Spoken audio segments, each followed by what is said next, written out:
Mar de amor, meu curso natural é te encontrar. Sou um rio e preciso desaguar todos os sentimentos que há muito tempo levo dentro de mim. Mar de amor, por vales e desertos eu passei, por muitas vezes quase que eu sequei.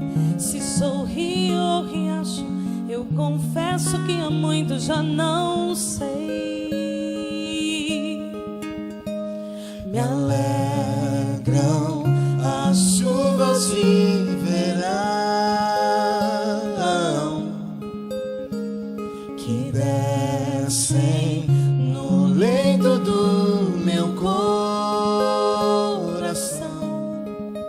que me fazem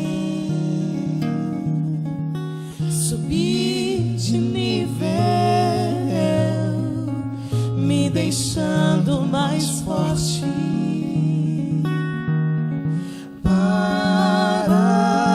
ir correndo pros braços, correndo pro abraço de quem me esperando está. Vou correndo pros braços, correndo pro abraço que sei me esperando está. Eu corro pro teu mar,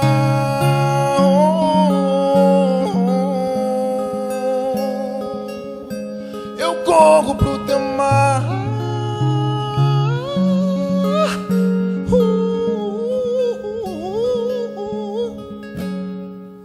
Mar de amor, meu curso natural é te encontrar.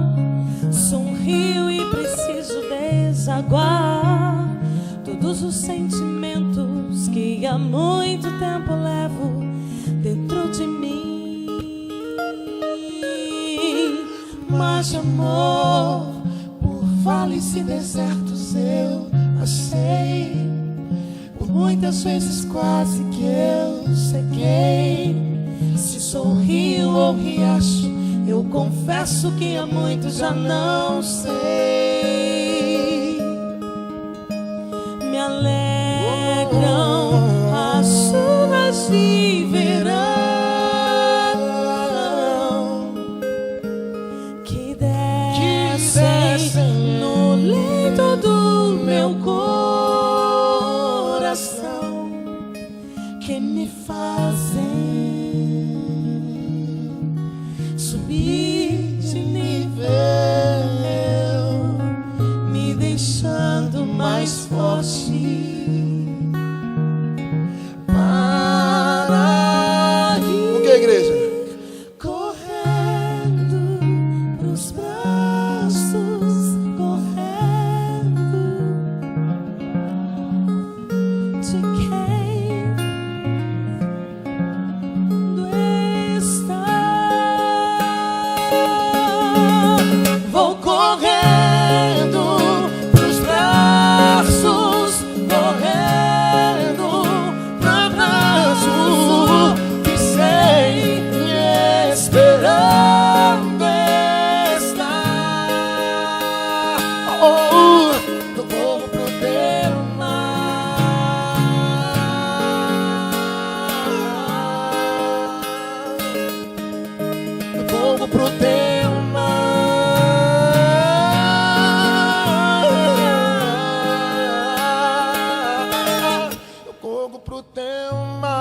Mais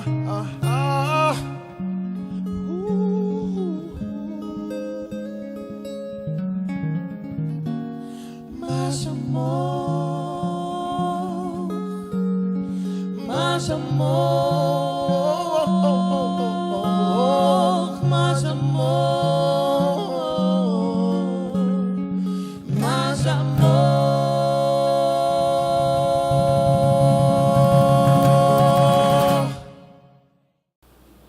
Reverendo Honório, obrigado pelo convite, o conselho. O reverendo Eduardo, que foi o canal também, para nos avistarmos. Eu queria de pronto me congratular com duas coisas que eu observei agora há pouco aqui na igreja. Esta ministração, treinamento para a evangelização do povo islâmico e também a comunhão fraternal, o almoço de confraternização que vocês vão fazer domingo que vem. Nós fazemos habitualmente as duas coisas lá na nossa igreja. O almoço comunitário nosso é todo primeiro domingo do mês, mas eu gostei, foi do preço ali. Eu vou querer tirar uma foto que está bem barato aqui, viu? Para levar para o meu pessoal lá, que estou achando meio caro o nosso almoço lá, viu? Mas especialmente parabenizar esta equipe que recebeu esta instrução, esta formação, porque nós temos um grande desafio nos nossos dias, que é justamente o movimento migratório.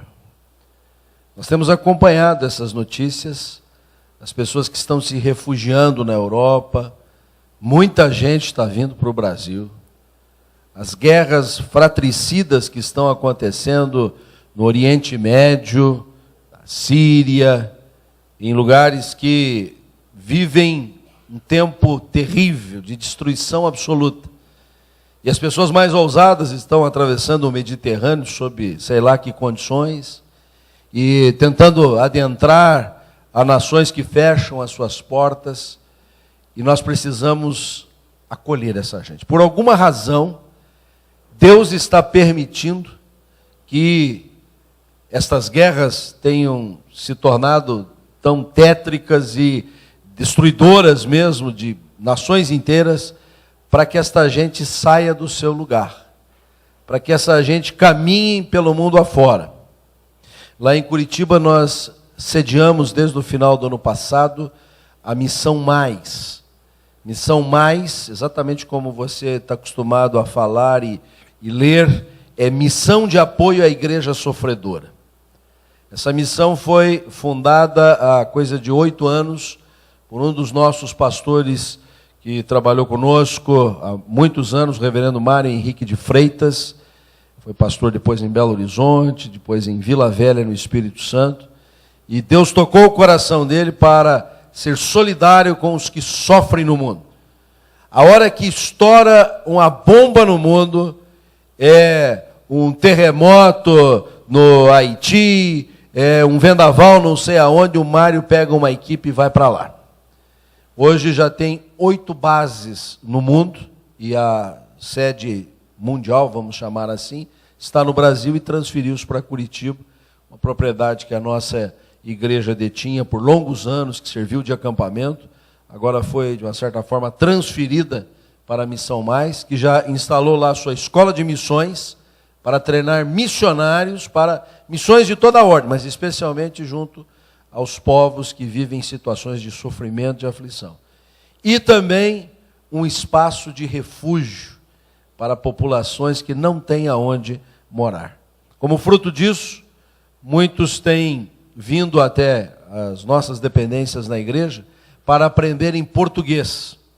Tem gente chegando de vários lugares que falam os seus idiomas locais, especialmente o árabe, não falam português, e nós estamos ensinando português.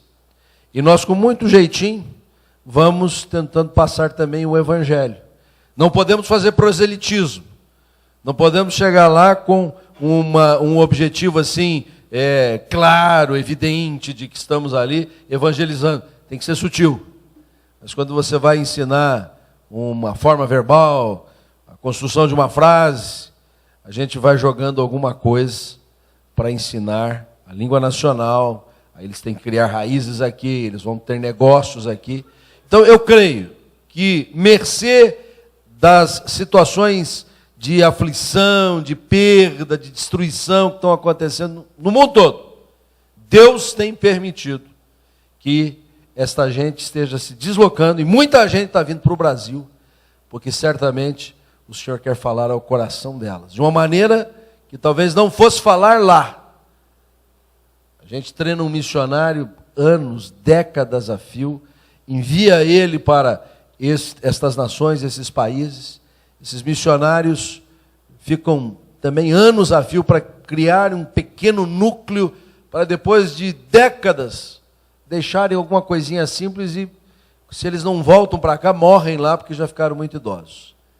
Deus está trazendo pessoas para cá para ouvir o Evangelho que talvez vão voltar para lá e vão levar a palavra de Deus para a sua gente, para falar a língua do coração daquela gente, com uma identificação muito grande. Parabéns, igreja, segunda igreja presbiteriana de Uberlândia, por estar integrada com este desafio que é da hora presente.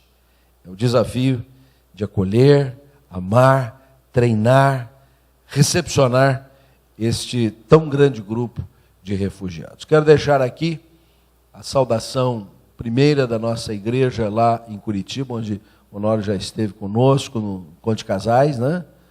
Depois acho que você nem chegou em Curitiba, você chegou? Ah, você foi lá. Acho que eu que não. Eu é que não estava lá, né? Aliás, é um lugar bom para se esconder de mim. Pareça na igreja. Se você me achar lá, você vai ganhar R$10. Não, acho que eu dou até mais, viu? Porque não vai me achar muito lá. Mas o nosso conselho, a nossa igreja acompanha a nossa agenda, e eles estão orando por vocês aqui, pelo ministério desta igreja e nesta cidade. Recebam um abraço carinhoso da primeira igreja presbiteriana de Curitiba. E também a saudação em nome do Supremo Concílio da nossa igreja, da nossa mesa, especialmente do presidente, que é da região de vocês. Um passarinho me contou que, inclusive, ele está na cidade hoje. E, aliás, ontem nós amanhecemos juntos lá em Salvador, e nenhum falou para o outro onde é que está hoje, né? Essas jesuscidências da vida, mas recebam o abraço carinhoso do nosso Supremo Concílio, como muito bem colocou o reverendo Honório. O aniversário desta igreja coincide, especialmente no fim de semana, que é marcado para comemorar o aniversário, com o aniversário da IPB. A IPB é um pouquinho mais velhinha que vocês, 157 anos. Anteontem, dia 12 de agosto, a data memorável, nós tivemos o culto em nível nacional, lá na capital baiana, e num centro de convenções, reunimos mais de 1.500 pessoas, numa celebração em ação de graças pela vida da nossa igreja presbiteriana do Brasil, e cultos por todo o Brasil têm acontecido nesse final de semana e nas semanas seguintes. Eu mesmo na quinta-feira estava em Bauru, no estado de São Paulo, pregando num sínodo ali, um culto dessa natureza. Estaremos ao longo do mês em outros lugares. Graças a Deus pela vida da igreja presbiteriana do Brasil, pela sua referência, pela sua distinção, pelo ministério que realiza. Somos mais de 6.000 unidades no Brasil, 335 presbitérios, 83 sínodos. Nos avizinhamos de 1 milhão de membros em todo o quadrante nacional. Fazemos missões no Brasil e no mundo todo. Só pela direção do Supremo Concílio, no Brasil e no mundo, nós temos cerca de 350 missionários em diversos países de línguas, costumes, culturas totalmente diferentes, recebendo a mensagem da palavra de Deus. Temos uma formação muito segura, muito consistente, em 9 seminários espalhados pelo Brasil e 3 institutos bíblicos. E mais uma formação adicional em nível de pós-graduação para ministros, para pessoas que têm outros cursos superiores, que queiram um aprimoramento através do nosso Centro Presbiteriano de Pós-Graduação, Andrew Jumper. Nós também estamos representados em mais de 300 escolas no Brasil. Desde pequeninas escolas, geralmente ligadas ao ministério de uma igreja, um jardim de infância, passando por colégios.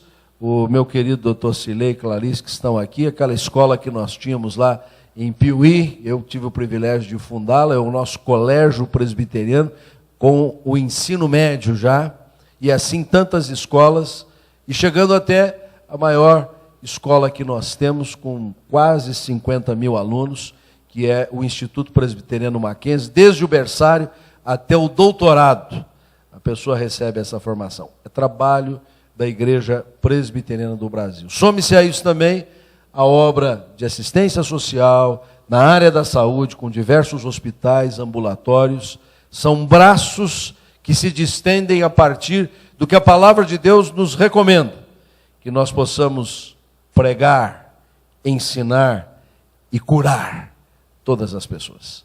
Então, louvado seja o nome do Senhor. E esta igreja presbiteriana, a segunda igreja presbiteriana de Uberlândia, faz parte desta obra, com o seu ministério local, com uma dimensão que extrapola os limites dessa cidade.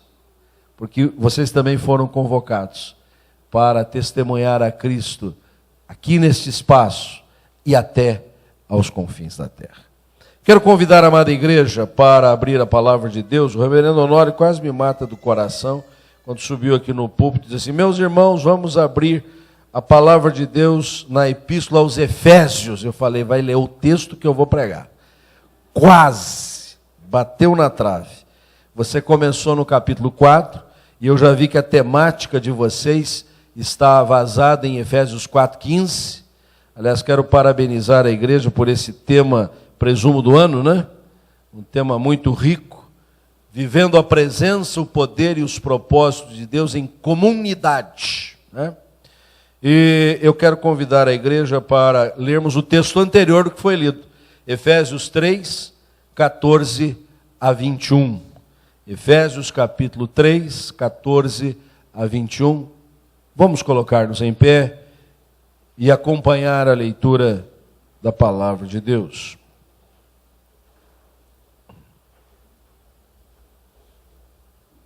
Assim nos diz a Escritura Sagrada: por esta causa me ponho de joelhos diante do Pai, de quem toma o nome toda a família, tanto no céu como sobre a terra, para que, segundo a riqueza da sua glória, vos conceda que sejais fortalecidos com poder, mediante o seu Espírito no homem interior.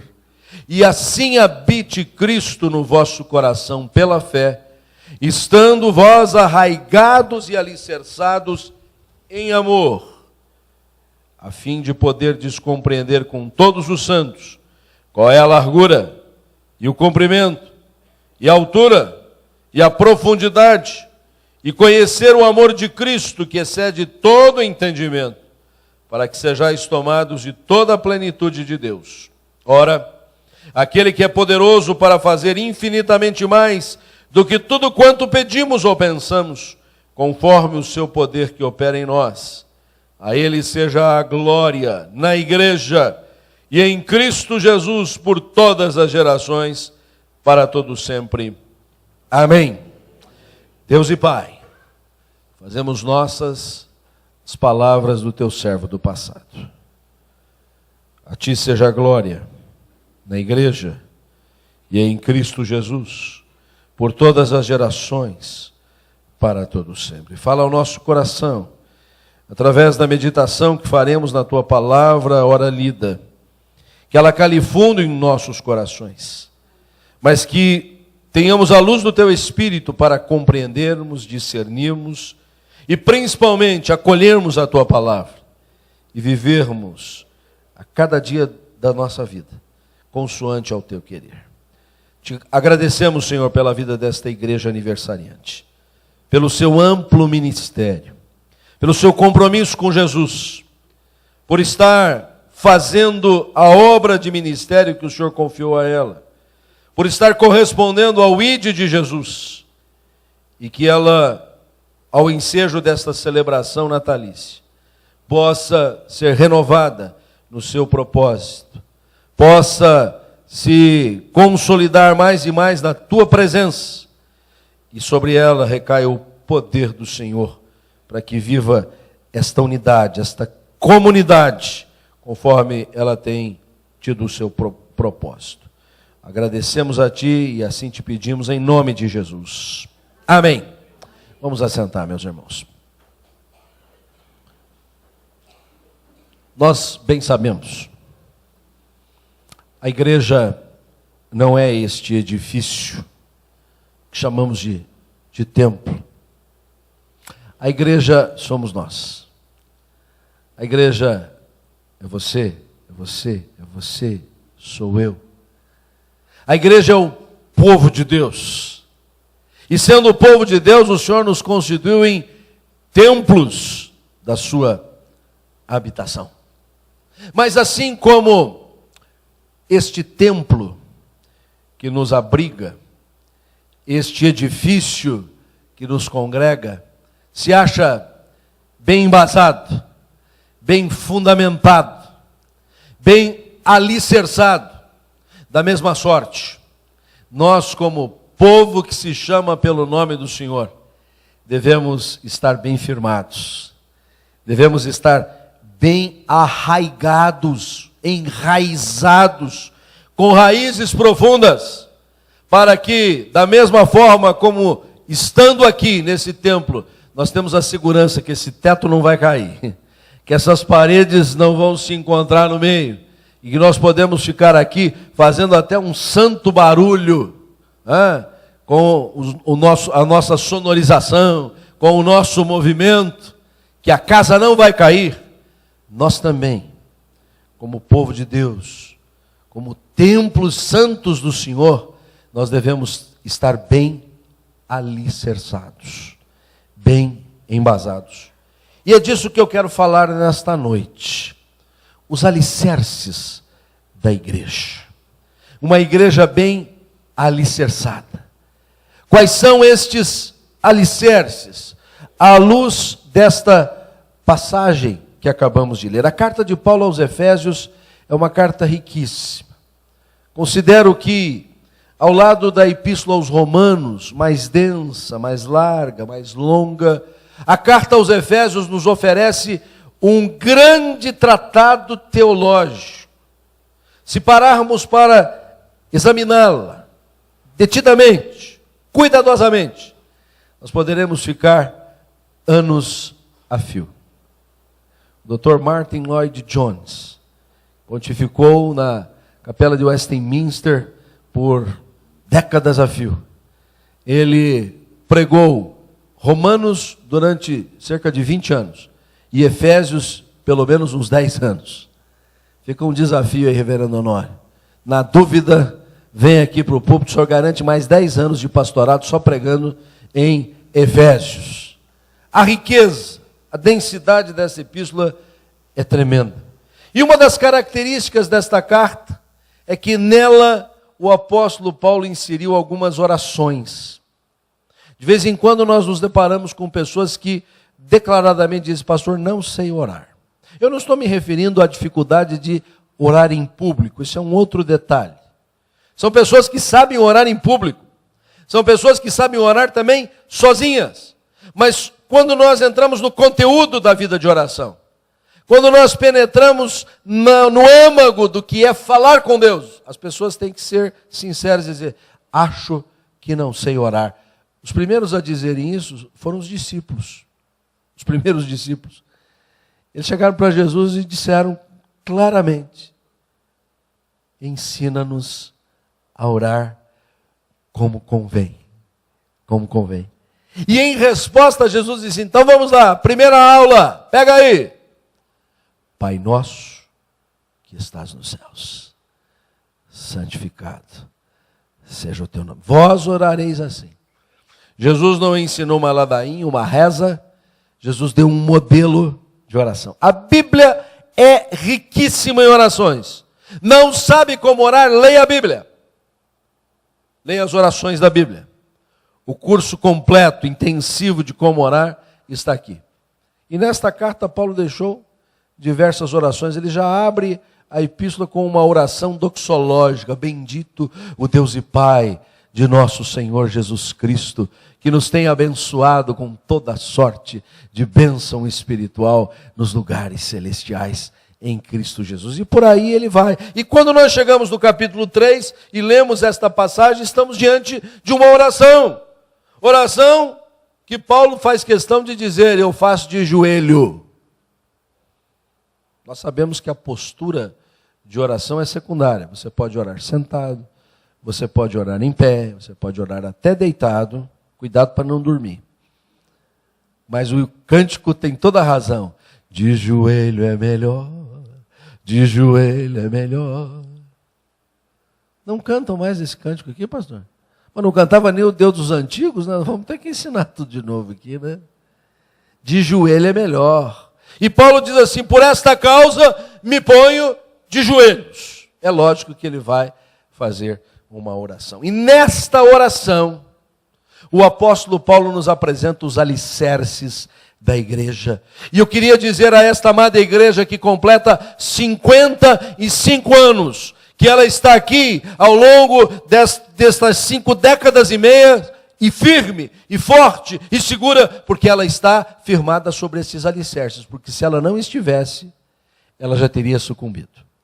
Nós temos acompanhado muitos movimentos religiosos, espirituais, evangélicos, até procurando ser mais específico ainda, poderíamos dar algumas dicas e dizer: o pastor está se referindo a esta igreja, aquela outra, mas eu vou ficar por aqui mesmo. Que vem como uma avalanche, que surgem de repente, e do mesmo jeito que vem, vão, acabam, não ficam, não permanecem. Fogo de palha, tufão, vem e arrasa tudo, e depois não fica nada. Mas uma igreja que no seu conjunto nacional tem 157 anos, que nas suas unidades, eu sou pastor de uma igreja local que tem 128 anos. A prova de permanência precisa passar anos, décadas, e eu acho que 55 anos é uma boa prova de que veio para ficar, que tem algo para oferecer, que está bem firmada, que está bem alicerçada. E eu queria mencionar muito carinhosamente esses alicerces que estão aqui expressos. O primeiro alicerce da igreja que encontramos nessa passagem é o poder do Espírito Santo. Poder do Espírito. Uma igreja só se fundamenta, só se solidifica, só se enraiza a partir do poder do Espírito Santo. Paulo, no versículo 16, diz que o seu pedido é que, segundo a riqueza da glória de Deus, Ele conceda que nós sejamos fortalecidos com poder, mediante o seu Espírito, no homem interior. Eu estou resumindo todo esse versículo nessa expressão. Primeiro alicerce, o poder do Espírito Santo. E por que eu ressalto isso em primeiro plano? Porque Paulo foi muito claro no primeiro capítulo desta carta, naquela oração doxológica, lá no seu final, quando ele nos lembra que nós fomos constituídos em igreja a partir do seguinte, versículo 13, 1:13, em quem também vós, depois que ouvistes a palavra da verdade, o evangelho da vossa salvação, tendo nele também crido, fostes selados com o Santo Espírito da promessa. Simples. Não conhecíamos a palavra de Deus. Não sabíamos do grande amor de Deus revelado em Cristo Jesus. Desconhecíamos a sua maravilhosa graça. E um dia o evangelho chegou a nós.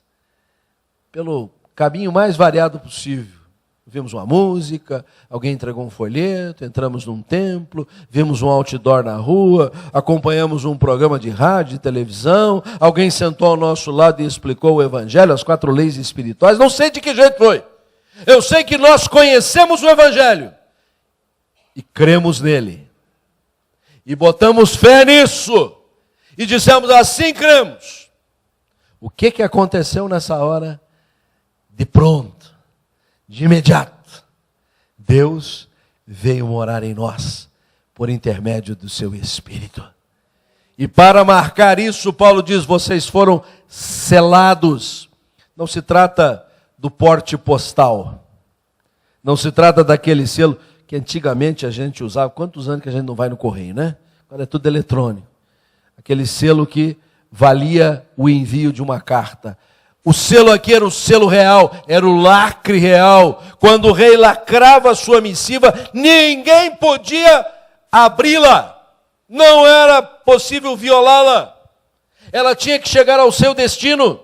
Era uma segurança real, aquele lacre. Ai de quem imaginasse tentar violá-lo. Morte na certa. E a verdade é que nós fomos selados com o Santo Espírito da promessa, que é penhor da nossa herança até, olha o destino da carta, até o resgate da sua propriedade em louvor da sua glória. Este é um dado doutrinário muito importante para nós, de tradição reformada, que estamos representados na igreja presbiteriana. Nós amamos a palavra de Deus, nós damos crédito a ela e ela tem passagens incríveis. Uma delas onde o Senhor Jesus declarou, aqueles que o Pai deu na minha mão, de maneira nenhuma o lançarei fora. Porque nós estamos selados com o Espírito Santo da promessa. Ele veio fazer moradia em nós para sempre. Ele não nos deixa jamais. Nem nas horas de crise, nem nas horas de lutas, nem no meio dos nossos pecados. É verdade que a Bíblia Sagrada nos adverte solenemente, e não entristeçais o Espírito Santo. Quando nós pecamos, nós causamos tristeza no Espírito Santo. Quando nós pecamos, nós fazemos o Espírito gemer e chorar em nós. Mas ele não é afugentado nem pelo nosso pecado. É por isso que o salmista, quando pecou e se arrependeu, e chegou à presença do Senhor arrependido, pediu só uma coisa: restitui-me a alegria da salvação, porque nem a salvação ele tinha perdido, mas a alegria ele tinha perdido por causa do seu pecado. A igreja está alicerçada na presença poderosa do Espírito Santo no seu coração. E justamente poderosa, porque eu posso aqui afirmar, nós estamos selados com o Espírito Santo, mas nós também estamos, permitam-me usar esse neologismo que já não é tão novo assim, empoderados pelo Espírito Santo. Foi a derradeira declaração de Jesus no seu ministério terrenal, já depois de redivivo. Reuniu os discípulos, fez algumas recomendações, respondeu algumas questões, e por fim, antes de ser assunto aos céus, disse, e recebereis sobre vós o poder do Espírito Santo. E sereis minhas testemunhas, tanto em Jerusalém, como em toda a Judéia e Samaria, e até os confins da terra.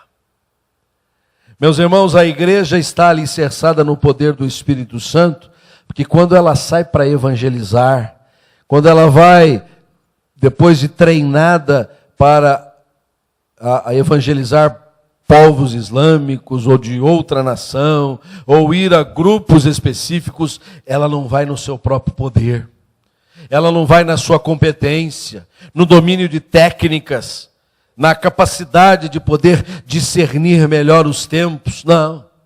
Ela vai na força do Senhor, ela vai no poder do Espírito Santo. E é por isso que a igreja está bem alicerçada com esse fundamento. Que quando ela se põe a caminho de levar a mesma palavra que recebeu, o Espírito Santo já está lá na frente. O Senhor já está preparando o caminho. O Senhor já está pavimentando o terreno. É por isso que a igreja cresce. É por isso que a igreja é aumentada. O Senhor se vale de nós. O Senhor nos capacita. O Senhor nos dota. O Senhor nos confere recursos. Mas Ele não abre mão do seu poder. O poder é dele. E a Ele honra, glória, louvor, domínio e majestade. Este é o fundamento da igreja. Este é o alicerce da igreja. A igreja está alicerçada sob o poder do Espírito Santo, com o qual ela está selada, sob o qual ela está empoderada e por meio do qual ela está preparada para a batalha. Porque voltamos para Efésios, mas agora no capítulo 6, quando Paulo declara: há uma luta, uma batalha espiritual. E nesta luta espiritual nós não estamos brigando uns com os outros, nós não estamos batalhando por questiúnculas doutrinárias, por preferências teológicas. A nossa luta não é contra a carne e sangue, mas é contra os principados e potestades, contra os dominadores desse mundo tenebroso, contra as forças espirituais do mal nas regiões celestiais.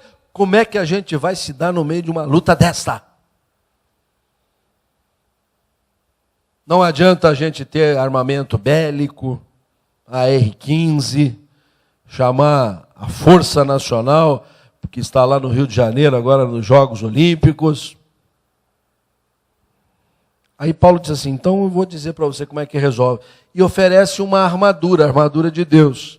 E quando ele chega no versículo 17, ele apresenta a única arma de ataque que nós temos. Todas as demais são armas de defesa. Escudo da fé, capacete da salvação, os pés calçados com a preparação do evangelho da paz, couraça da justiça. E aí ele diz: mas vocês não vão só ficar se defendendo, vocês vão atacar com a espada do Espírito, que é a palavra de Deus. Que coisa maravilhosa! O Senhor nos ofereceu a sua espada para que nós apenas tenhamos o cuidado de manejá-la bem, para que a gente acerte na mosca. Por isso você vem à casa de Deus, você se reúne em pequenos grupos, você vai à escola dominical, você é instruído através dos servos que o Senhor levantou, pastores, mestres, para que eles possam nos capacitar, da parte de Deus, para bem usarmos a espada do Espírito, que é poderosa, capaz de dividir juntas e medulas, de discernir o âmago do coração do homem, de tal sorte que nada ficará sem ser discernido. Meus queridos irmãos, primeiro alicerce da igreja que nós queremos ressaltar, à luz dessa belíssima oração que Paulo nos legou, é o poder do Espírito. Mas em segundo lugar, nós queremos aprender com a oração de Paulo que, junto com o poder do Espírito, a igreja está alicerçada no amor de Cristo. Versículo 17. É desta forma que Cristo habita o nosso coração. Quando nós falamos assim: Cristo está no seu coração, você já aceitou a Cristo no seu coração? Cristo é Senhor do seu coração, Ele habita o nosso coração pelo seu Espírito. Então assim habite Cristo no vosso coração pela fé, estando vós arraigados e alicerçados em amor.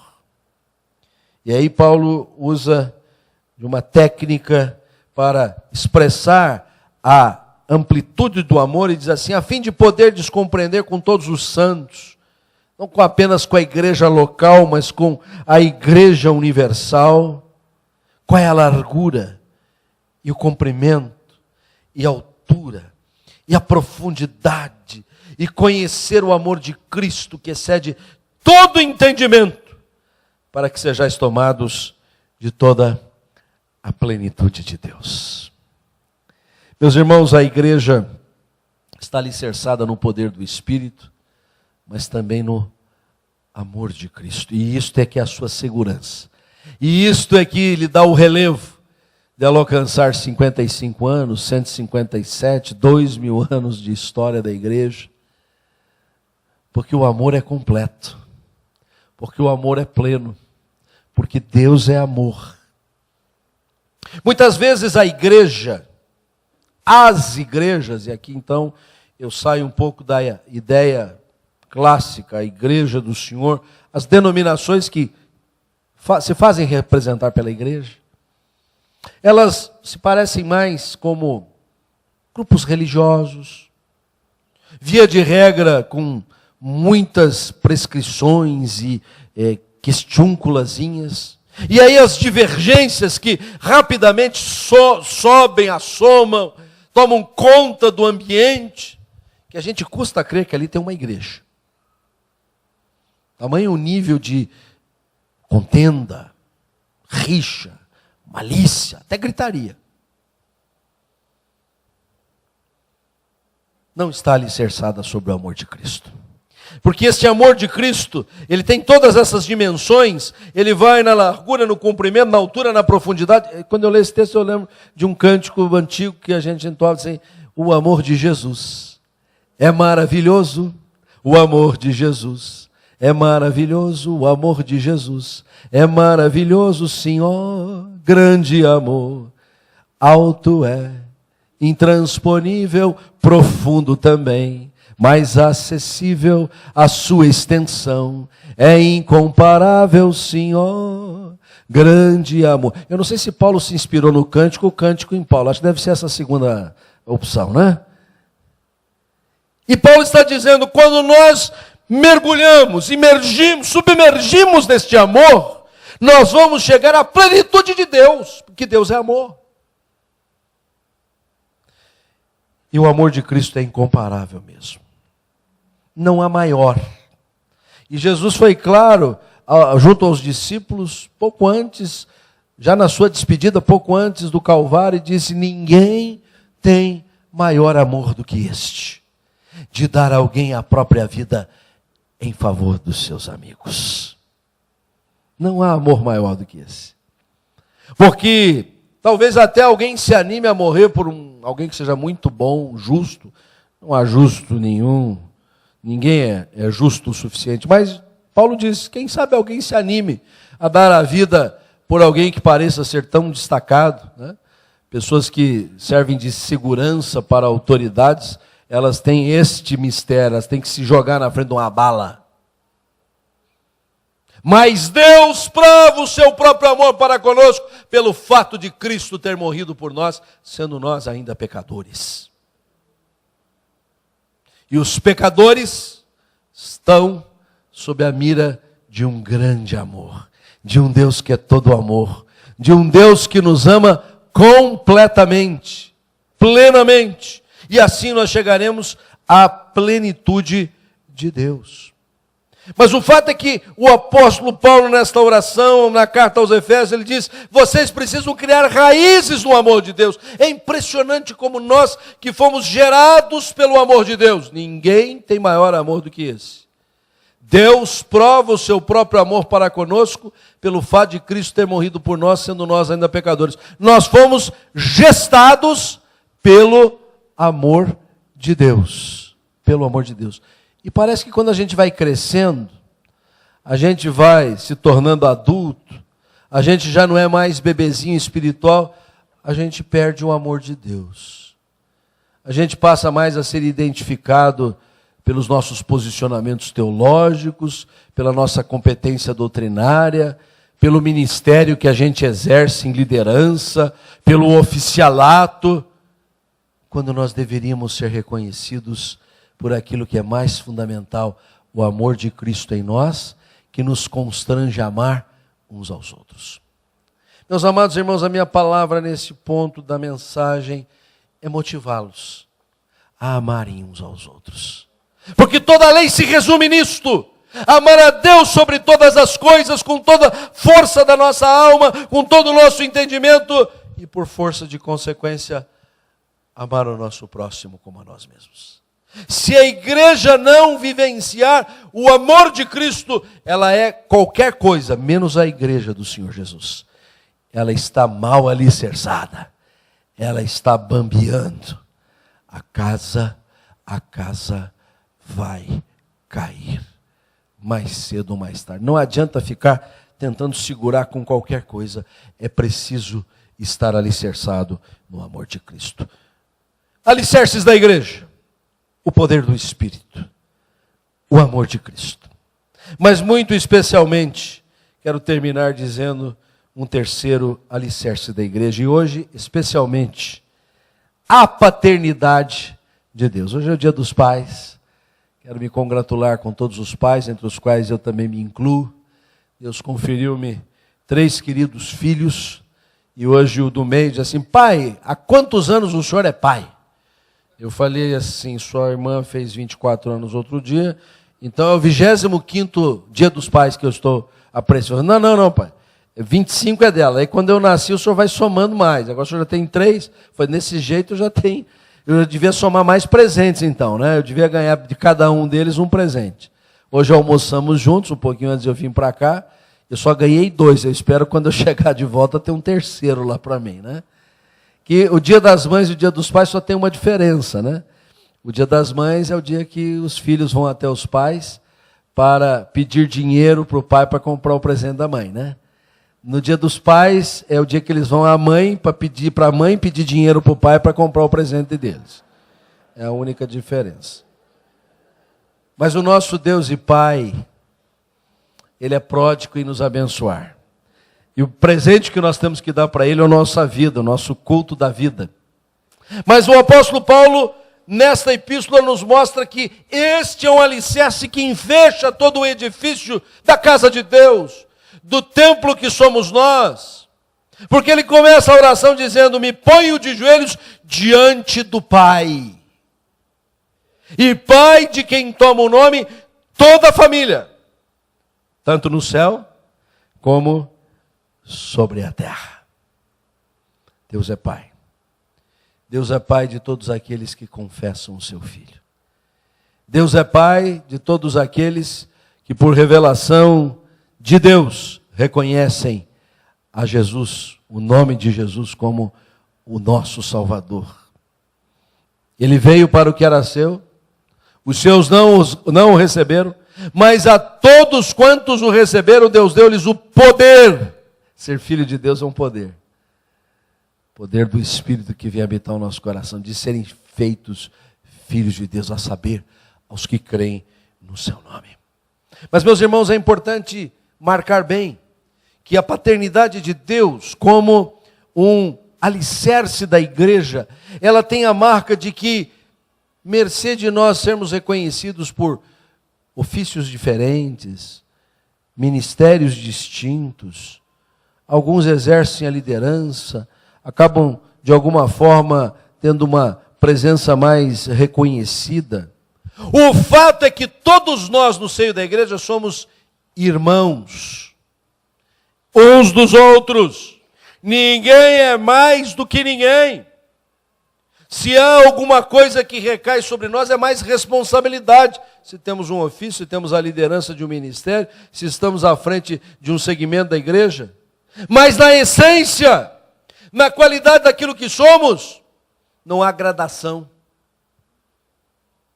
E mesmo no ambiente de família, já que estamos comemorando o Dia do Pai, o pai, a mãe, é irmão do filho.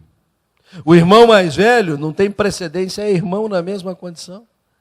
E como é importante nós reconhecermos isso para nos respeitarmos uns aos outros. Nós respeitamos as nossas autoridades eclesiásticas, especialmente nós pastores temos um respeito muito grande da parte da comunidade, mas isso na medida em que nós pastores respeitamos as ovelhas. Pastor que acha que não precisa das ovelhas, que só as ovelhas precisam dele, ainda não entendeu essa dimensão da família de Deus, de ter a Deus como o Pai comum de todos nós. E assim tudo mais no seio da igreja.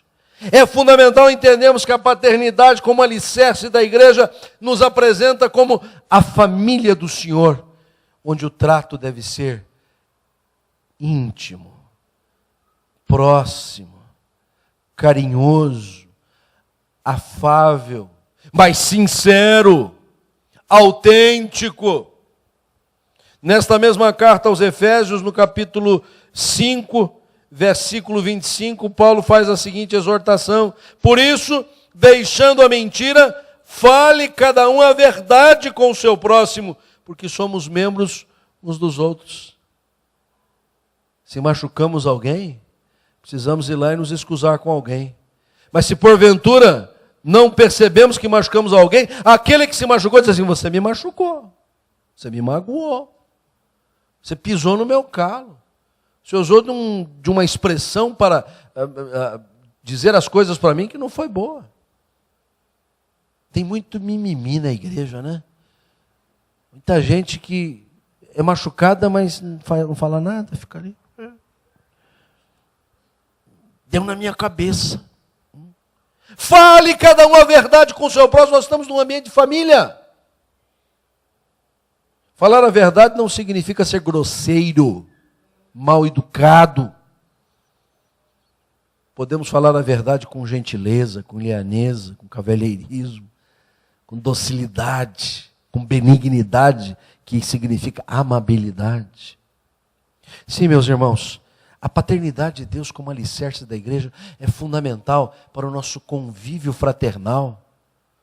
Que com todo respeito não adianta a gente fazer almoço de confraternização, reunião de festividade, encontros diversos, se nós não estamos sob a égide da paternidade de Deus, nos amando uns aos outros como Deus em Cristo nos amou. E esta paternidade é tremenda.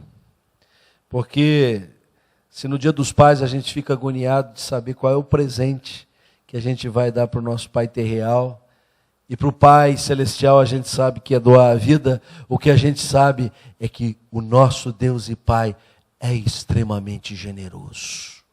Pródigo em nos abençoar, rico em derramar a sua graça, o seu favor. Por isso o apóstolo Paulo se encaminha para o final da sua oração, dizendo assim: ora, aquele que é poderoso para fazer infinitamente mais do que tudo quanto pedimos ou pensamos, conforme o seu poder que opera em nós. É o Deus que nos presenteia, é o Pai que nos galardoa, é o Pai que nos ama a ponto de fazer e dar e conceder muito mais do que a gente consegue imaginar. Quando vamos aos nossos encontros de oração e apresentamos o nosso rol de súplicas, estejamos certos de uma coisa: seremos surpreendidos. O Senhor vai fazer muito mais do que a gente pediu. Talvez não vai fazer o que a gente pediu, porque nós somos muito miseráveis para pedir. Nós somos muito restritos. Nós somos muito condicionados para suplicar. O Senhor pode fazer muito mais, é o que a sua palavra afirma. Por isso, a Ele seja a glória, na igreja e em Cristo Jesus, por todas as gerações, para todos sempre. Amém. Que Deus nos abençoe.